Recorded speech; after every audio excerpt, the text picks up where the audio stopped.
Currently, there is a lot of talk about social distancing, sheltering in place, and a range of other associated abstract and concrete concepts. Expressions such as flattening the curve and self-isolation, brought about by the ongoing health crisis that we currently find ourselves part of. There is always a mix of actions that occur during a crisis.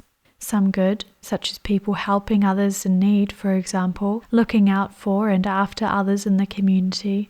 Some people's reactions are less community-minded, such as a rise in racist attacks against Asian people and the panic buying and hoarding of supplies by individuals and governments. Also, as always it seems, people see it as a way to make money. Prices rise for wanted items or necessities that have become scarce. That infamous invisible hand of the market that Adam Smith was particularly enamored with. The reaction of people to things that happen around them is an area that I am becoming more and more interested in. Among people there are, of course, the expected and understandable reactions: disbelief, fear, panic, but also calmness, determination, and care. Then the social interactions that take place and the subtle and not so subtle changes that are occurring with them. The dance around handshakes now becoming fist bumps, so-called Wuhan kicks and elbow taps. The spacing out of seats on the MTR and other forms of public transport. The sudden desire for people on the MTR to practice building their core strength by not holding handrails.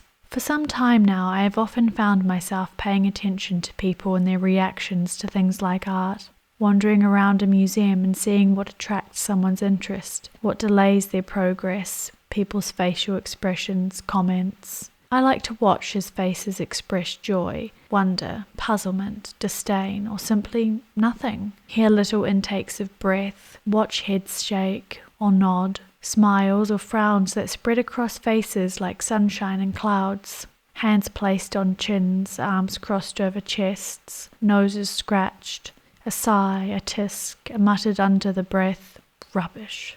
A person transfixed by beauty, a person looking confused, another shocked. Youngsters giggling at nudes, two nuns talking animatedly with each other in front of a barn at Newman, an elderly woman dozing on a bench. Walking in the street now, wearing a mask, looking at people in masks, it becomes harder to pick up on people's expressions. But some things still come through. A smile can be picked up in a person's eyes. Nods and head movements become more common, more accentuated, or maybe just more noted, maybe more obvious.